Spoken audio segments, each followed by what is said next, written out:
Tuhan, kami sudah menyampaikan pujian kami kepada Tuhan, dan kami siap dilindungi oleh kuasa Roh Kudus Tuhan. Saat ini Bapa, kami mau belajar dari benar firman-Mu. Percaya ungkapan kuasa Roh Kudus-Mu akan mengurapi setiap pribadi kami hadir saat ini ya Bapa. Dan sebentar lagi kami akan membaca dan mendengar firman-Mu. Sebelumnya Tuhan, percaya Tuhan akan memberi kekuatan buat kami. Semua hamba-Mu yang menyampaikan kebenaran firman-Mu, hamba manusia yang penuh dengan kelemahan, sama seperti jemaat Tuhan yang mendengar. Biarlah kuasa Roh Kudus-Mu akan mengurapi mulut bibir hamba. Biarlah hamba dapat berkata-kata melalui kebenaran firman-Mu. Roh jahat, roh dunia yang sedang mengganggu di dalam kami mendengar firman-Mu, percaya di dalam nama Yesus supaya semakin jauh dan semakin itu Bapa. Rasa capek, ngantuk dan lelah yang ada pada kami, kita singkirkan semuanya. Engkau berikan tenaga istirahat buat kami Bapa. Terpujilah nama Tuhan. Berbicaralah kepada kami, bahwa kami siap untuk mendengar. Dalam nama Yesus, amin. Jemaat Tuhan, silakan duduk kembali. Baik, saya ucapkan selamat pagi dan salam sejahtera Bapak Ibu jemaat Tuhan yang dikasihi. Mari kita sama-sama membuka kebenaran firman Tuhan yang menjadi renungan kita bersama yang terambil di dalam Injil Lukas. Di dalam Injil Lukas pasal yang keempat, ayat yang pertama hingga ayat yang ke-13. Sekali lagi, di dalam Injil Lukas pasal yang keempat, ayat yang pertama hingga ayat yang ke-13. Bapak Ibu jemaat Tuhan, kalau sudah mendapatnya, seperti biasa kita akan bersama-sama membacanya dengan bergantian. Dan saya ayat yang pertama dan jemaat Tuhan ayat yang kedua dan seterusnya. Kalau sudah mendapat, garis tebal di atas yaitu pencobaan di padang gurun.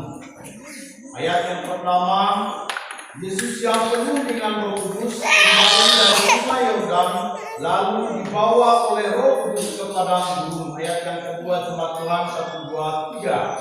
Di situ ia tinggal 40 hari lamanya dan dicoba iblis. Selama itu ia tidak makan apa-apa dan segala waktu itu ia lapar. Lalu berkatalah iblis kepadanya, jika engkau anak Allah, bumi menjadi roti.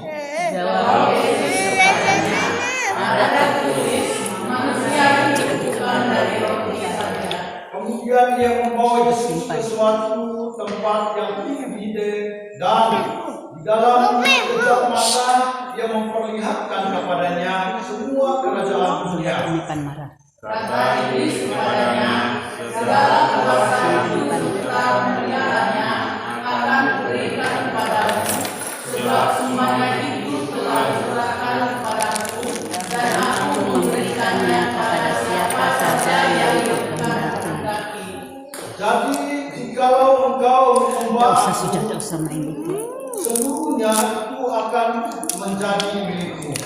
Tetapi Yesus berkata kepadanya, ada tertulis, engkau harus menyembah Tuhan Allahmu dan hanya kepada Dia saja engkau berbakti. Kemudian ia membawa Yesus ke Yerusalem dan menempatkan Dia di punggungan bait Allah, lalu berkata kepadanya, jika engkau anak Allah, jatuhkanlah dirimu dari sini ke bawah.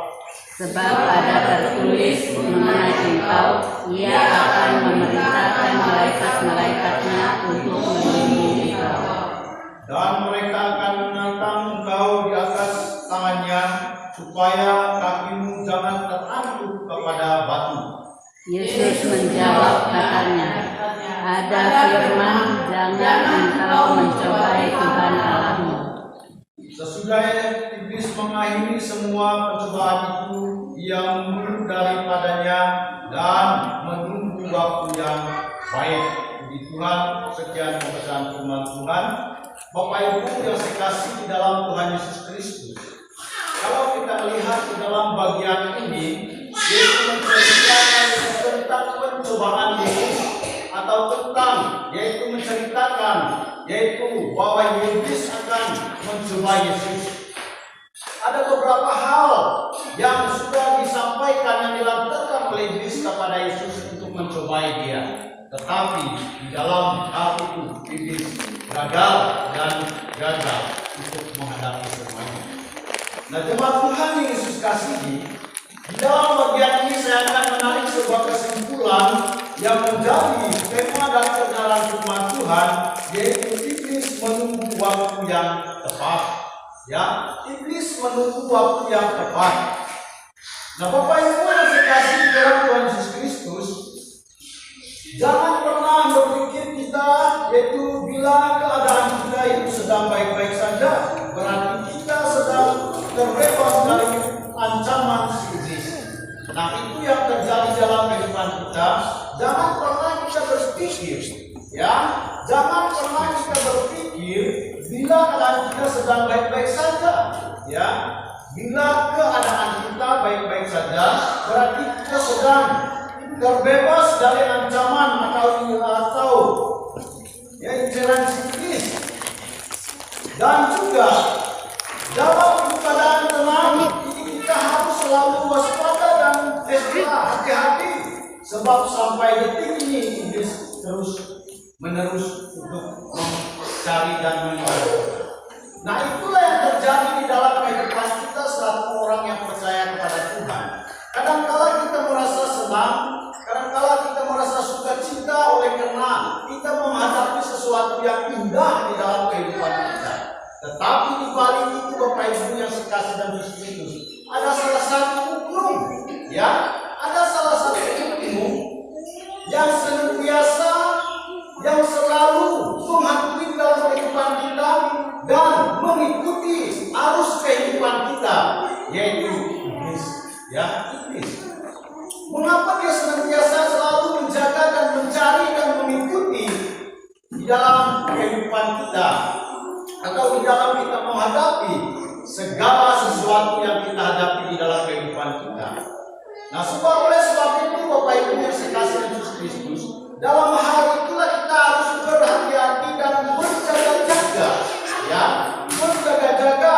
Di mana dikatakan di dalam 1 Petrus pasal 5 ayat yang ke-8, iblis itu berjalan keliling sama seperti singa yang mengaum-ngaum. Ya, iblis itu berjalan keliling untuk mencari mangsanya, dan sama seperti singa yang mengaum dikatakan di sana, yaitu untuk mencari orang yang dapat ditelannya. Dan juga iblis tahu tidak ada gunanya melancarkan serangan membabi buta. Dan iblis terus berjalan keliling sambil menunggu waktu yang baik. Dan saat seseorang bergaul karib dengan Tuhan dan hidup seturut kehendak Tuhan adalah saat yang tidak dapat bagi iblis, karena orang itu tidak mungkin dapat dikalahkannya, karena di dalam orang tersebut ada Roh Kudus. Ya? Nah, Bapak Ibu yang saya kasih di dalam Tuhan Yesus Kristus, iblis menunggu waktu yang tepat. Ya, iblis menunggu waktu yang tepat. Nah, kita akan melihat kapan waktu yang tepat bagi iblis.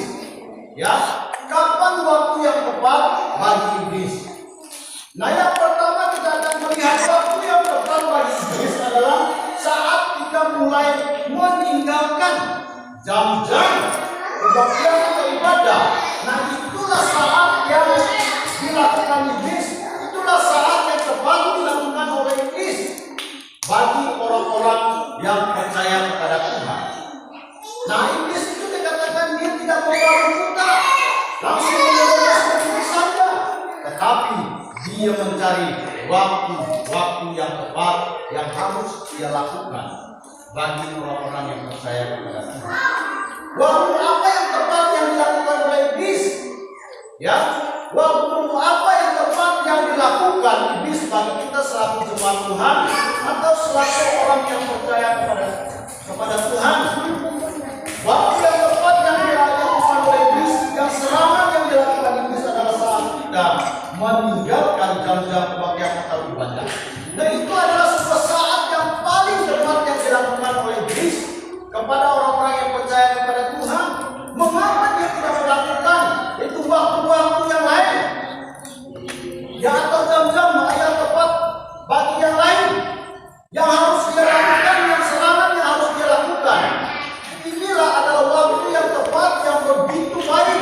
yang sudah iblis incerkan bagi setiap orang yang percaya pada Tuhan.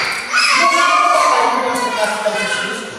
Kalau kita melihat di dalam pembacaan kita, mengapa pada saat Yesus mengadakan pelayanan, perkunjungan ke kota, desa, dan sebagainya. Nah, di dalam pembacaan kita pada saat dia yaitu masuk kembali dari Sungai Yordan lalu dibawa oleh iblis. Nah, itu adalah saat yang indah, saat yang begitu tepat bagi iblis kepada Yesus. Mengapa Bapak Ibu yang sekasih Yesus Kristus? Mungkin itu menurut pendapat iblis, persangka yang dia ada pada diri dia. Pada saat itu dikatakan bahwa Yesus lapar, ya, bahwa Yesus lapar. Nah, disitulah saat yang begitu indah, waktu-waktu yang begitu indah yang dipakai oleh iblis kepada Yesus. Pada saat Yesus lapar, dan iblis mengetahui bahwa Yesus itu lapar. Apa yang dikatakan iblis kepada Yesus?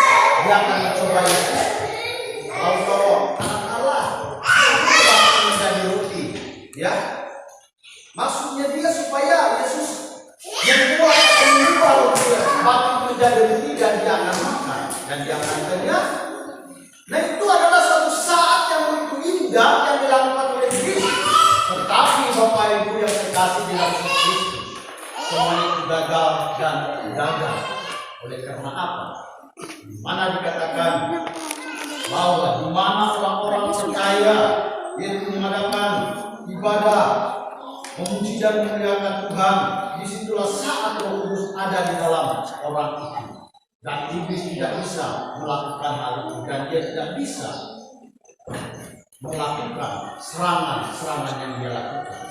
Nah, Bapak Ibu yang saya kasih di dalam Tuhan Yesus Kristus, mengapa saat kita meninggalkan jaga kebaktian atau ibadah itu, di situ iblis itu melakukan serangannya yang berbeda? Kebaktian dikatakan di sana, kebaktian atau ibadah itu adalah pertemuan antara orang, antara Tuhan dan umatnya. Nah, Bapak Ibu yang saya kasih di dalam Tuhan Yesus Kristus, kebaktian itu adalah ibadah, adalah pertemuan antara Tuhan dan umatnya. Dan oleh karena itu, kebaktian tidak dia bersifat satu arah saja, melainkan dua arah. Nah, itu sebabnya ibadah itu sangat penting bagi setiap orang yang percaya kepada Tuhan. Itu adalah sebuah serangan yang begitu indah, yang begitu baik bagi iblis untuk mencobai orang-orang yang percaya kepada Tuhan. Mengapa Bapak Ibu yang saya kasih Yesus Kristus? Jam-jam itu yang sangat indah bagi iblis untuk mencobai orang-orang yang percaya kepada Tuhan. Ibadah itu sangat penting Bapak Ibu. Ibadah itu sangat penting bagi orang-orang yang percaya kepada Tuhan.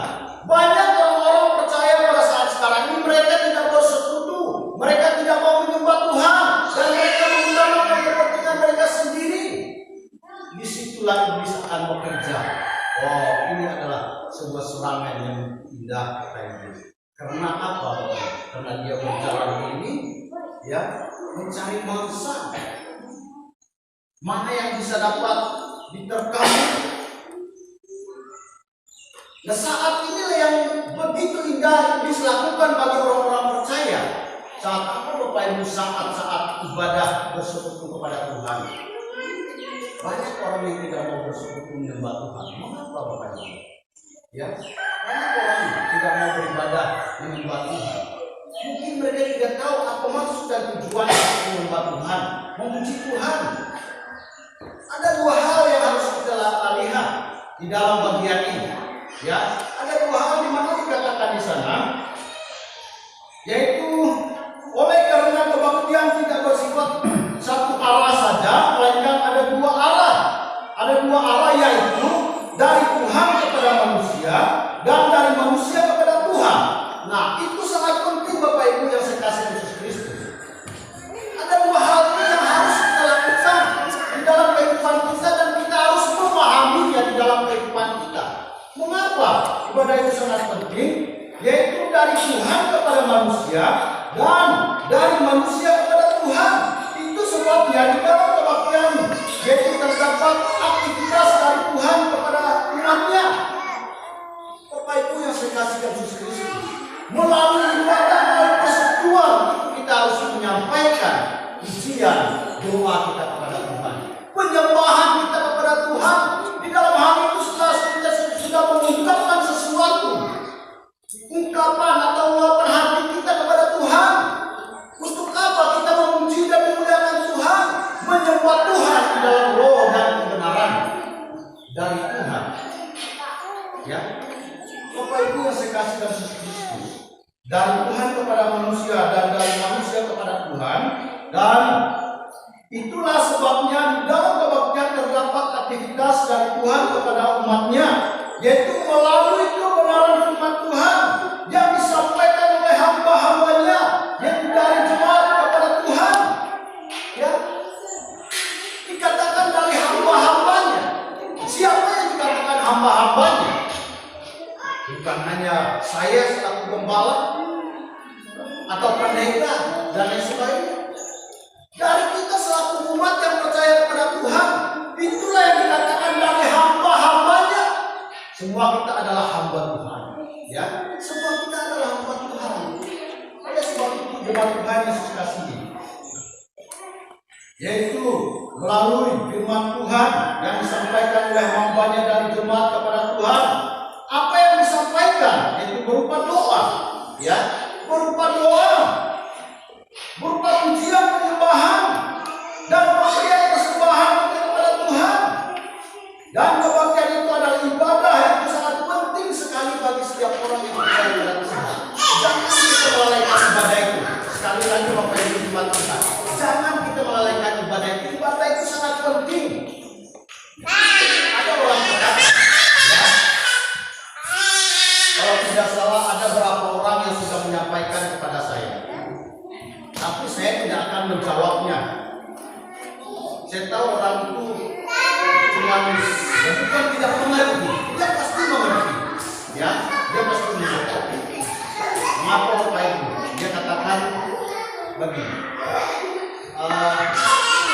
waktu pelayanan saya pertama kedua dulu, Pak Gembala, ya walaupun saya tidak pergi ibadah, karena rumah saya dekat gereja, karena suara Bapak nyaring, ya, karena suara Bapak nyaring, saya dengar dari rumah, saya duduk, biar saya tidak pergi ibadah, ya, biar saya tidak pergi beribadah. Itu kata orang itu.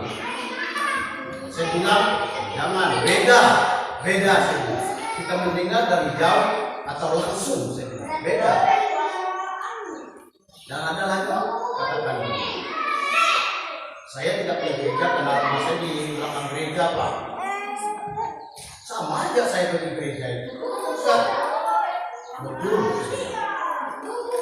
Dan ada lagi berkata demikian, saya tidak pergi gereja, Pak. Saya ini rajin baca firman Tuhan. Saya tahu yang jahat dan baik itu.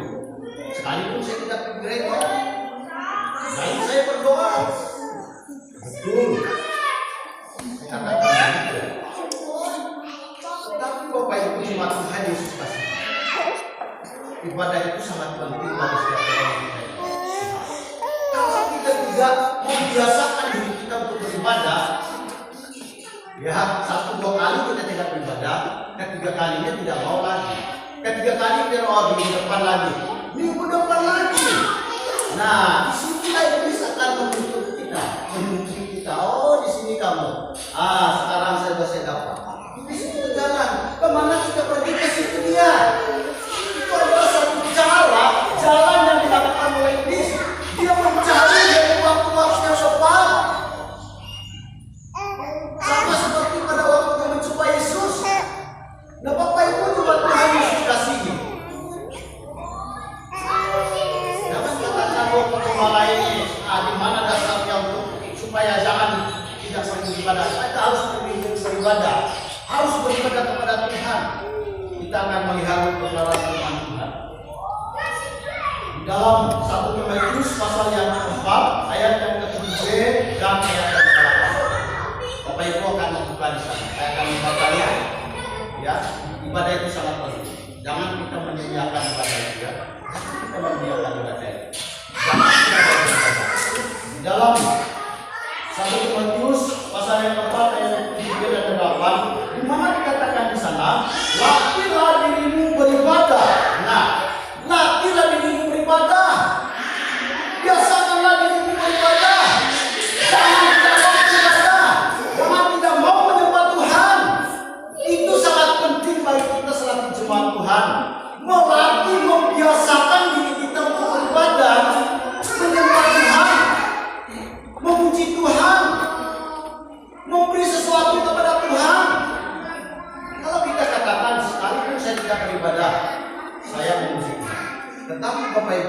kalau saudara tidak mau beribadah kepada Tuhan, kapan saatnya saudara akan membunuh Tuhan?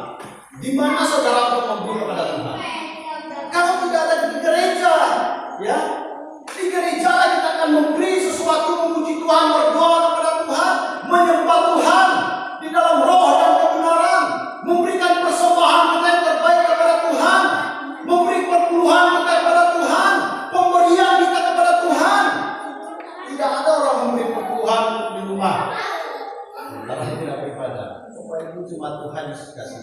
Jelas sekali di dalam 1 Timotius 5 pasal 4 ayat yang 8 dan 7b dan 8, kita harus melatih diri kita untuk beribadah, ya, melatih diri kita untuk beribadah. Latihan pada ini terbatas gunanya, tetapi ibadah itu berguna untuk hidup yang akan datang. Nah, jelas sekali Bapak Ibu yang dikasih Yesus Kristus, ibadah itu melatih diri kita untuk, bukan untuk yang sekarang, untuk yang akan datang selamanya. Ya, pada tahun berapa itu saya ke Malaysia, kurang lebih hampir 1 tahun. Pada saat itu kita ke rumah Bapak, di situ tempat saya tinggal itu tidak ada gereja, ada gereja jauh, ya, ada gereja jauh. Sebetulnya kerinduan itu sungguh luar biasa, besar di dalam hati saya untuk beribadah. Tetapi Bapak Ibu, sementara orang yang terpaksa tidak mau beribadah, ya, tidak mau beribadah. Saya katakan, kamu orang ini gereja apa? Ya, itu paman saya, ya, itu paman. Kamu orang ini gereja apa? Selama saya di sini kurang lebih hampir 1 tahun belum pernah saya melihat saudara atau adik kakak di sini atau paman pergi gereja. Gereja apa sebetulnya? Kata paman saya ini dimanapun saya pergi, kita orang percaya pada Tuhan. Karena apa? Bukan mereka tidak ada gereja, Bapak Ibu. Karena apa? Karena kebiasaan ada. Ya, kebiasaan itu sudah ada di dalam diri mereka. Nah, apa yang terjadi? Karena mereka tidak mau beribadah, menyembah Tuhan, apa yang terjadi di dalam keluarga itu? Kemabukan luar biasa. Tidak ada memandang anak, istri, adik, kakak. Seluruh keluarga itu minum, mabuk. Ya. Itu yang terjadi di dalam keluarga ini. Itu termasuk keluarga saya, Bapak Ibu yang saya kasih untuk. Kenapa itu yang terjadi? Oh, karena ini senang. Oh, ini yang harus saya pakai. Ya, ini harus saya pakai. Karena mereka tidak mau melatih diri mereka untuk beribadah. Ya, mereka tidak mau melatih diri mereka untuk beribadah. Tidak mau membiasakan diri mereka untuk beribadah. Nah, itu terjadi. Kekurangan, kemiskinan ada di dalam keluarga. Oleh karena apa? Karena mereka tidak mau melatih diri mereka untuk beribadah. Oleh sebab itu, Bapak Ibu jemaat Tuhan Yesus kasih. Bagi kita selaku jemaat Tuhan, dikatakan bagi kita selaku orang Kristen, orang yang percaya kepada Tuhan, jangan kita mengikuti keinginan diri kita sendiri. Keinginan daging ini membinasakan kita, ya, membinasakan kita. Kemanapun kita pergi, kita harus tahu beribadah. Oh, di mana seharusnya saya akan datang untuk menyembah Tuhan, beribadah sesuatu kepada Tuhan.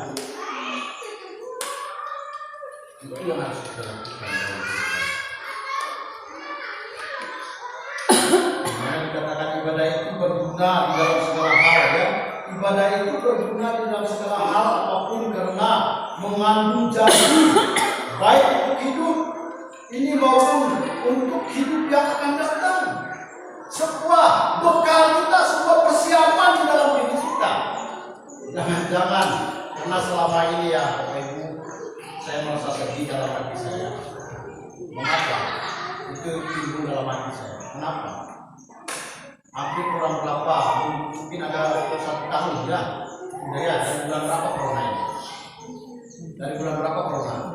Bulan 3. Ini bulan 1 sudah. Tinggal 2 bulan lagi 1 tahun ya. Saya katakan, selama corona kita tidak beraktivitas, terutama menyembah Tuhan, itu menjadi sebuah pertanyaan bagi diri saya.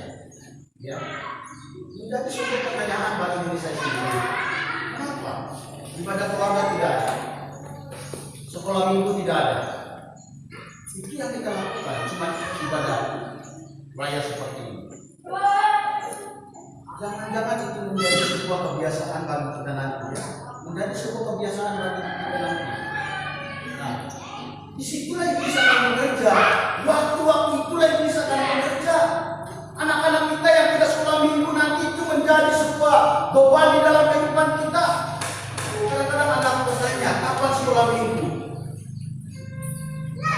Itu menjadi sebuah beban bagi kita selaku imam atau selaku orang tua atau selaku pimpinan atau selaku orang-orang yang percaya pada Tuhan.